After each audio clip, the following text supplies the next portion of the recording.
Guys, what's up? What is going on out there today? Yeah, Brent Abel here, Web Tennis, another episode of What's the Right Shot. My good friend, multi-gold baller, and one of the all-time great guys on the tournament scene is Chris Bennett with the serve. And what we're going to look at today is, number one, is going to be his shot choice, right? And Chris, playing serve and volley, gets pulled out wide with a good return from Doug Dittmer. And this is the pause image right here where I'm asking you, if this is you, what shot are you going to play? And so a couple of things I want you to be thinking about with what's the right shot. The two premises, which is shot choice. Where do you want the ball to land over there? But where do you want to move to next on the court to enhance your shot choice? So look, a lot of players feel that once they kind of get pulled out of the middle, when they get pulled out wide, that the best shot they've got is to go up the line, especially if that returner's partner is kind of baiting them, right? As we kind of see right now, this is kind of a see if Chris might take the bait and go up the line. And what happens here is a lot of players will take the bait, they'll go up the line, and at the last nanosecond, that opponent in front of you decides to move and to cover that possibility.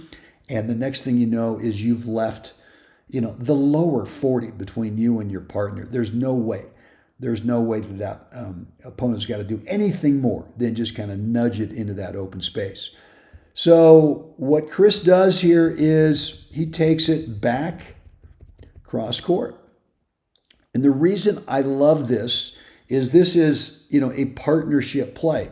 His partner, Bruce Nichols, and by the way, won a couple of ATP doubles titles back in the day. Bruce kind of knows what he's doing, right?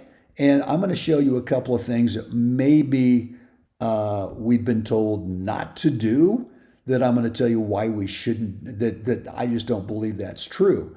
But I digress, because here's another shot choice here where if you've gone to school on your opponents and you know that one of them, if you're Chris, you know that player in front of you likes to pinch the middle, right? And maybe doesn't get out of the middle quickly enough, and there you go, right there. So if you know that about your opponent, then this shot becomes available. If that opponent likes to move over, take a look, and kind of pinch the middle, but right now takes a step back to cover their side, maybe the shot doesn't work out, and Chris is now going to go ahead and play it back cross court.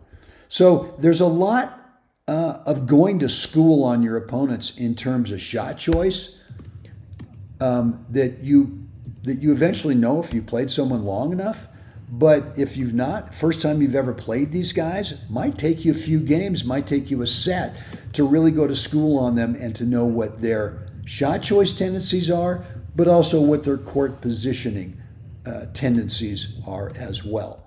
So now I want to get into the two kind of myths here that I was saying. Look, number one is going to be when Chris gets pulled out wide. And I want you to watch what Bruce's court position is, Chris's partner, when he gets pulled out wide. Here he is. So thing one is we don't really buy into, the top players don't buy into this 10-foot tether. Just because, and I'm talking about Bruce right here, just because his partner gets pulled out wide doesn't mean that he automatically has this imaginary rope, this 10-foot tether, where he now would move in the middle to cover the middle. As if Chris can't handle this situation, as if Chris can't keep the ball away from that opponent in front of him. If he goes up the line, maybe he throws a little lob up the line. All right, there's no need for Bruce to move over in the middle. And if Chris's job, which I think his job here is to play it back cross court, right?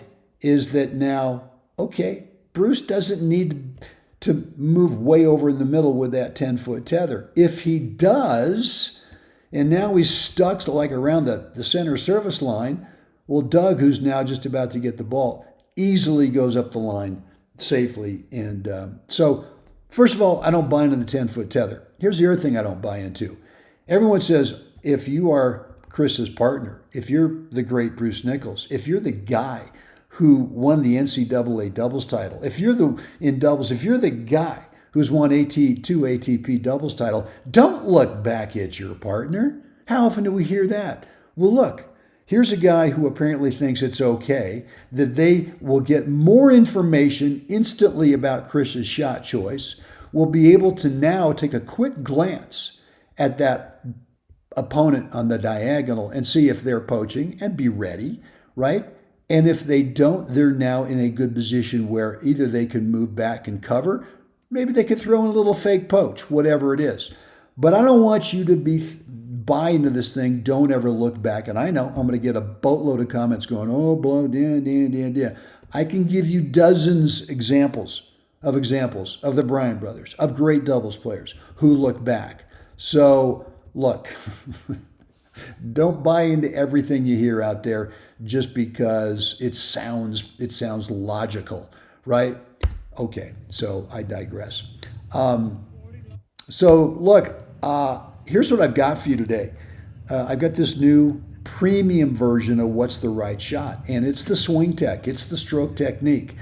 And we work on two things today in the members only area of the swing tech of this episode of What's the Right Shot. Number one, we're going to work on swing tech of Chris being able to easily handle this shot right here. What are the two specific stroke technique things that you've got to do to be able to pull that off? And then number two, we're going to work on this backhand volley. How do you technique-wise be able to play this shot right here?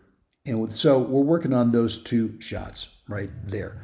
That pickup, cross-court, transitional shot, and then that backhand volley. Right down below is the join button. It's less than $1 an episode. You can get signed up right now and get started. There's that button right below the video. Click it, and you can get started, that join button. All right, guys, that's it for me today. Yeah, really want to hear what's on your mind from today's episode of What's the Right Shot down below in the comments area. Any comments, questions, remarks, feedback? Love to read your stuff. Always, promise to get back to you in a timely manner. And as always, it's time. We got to get out there. We got to help someone else have a spectacular day. Guys, I'm definitely going to see you again next time.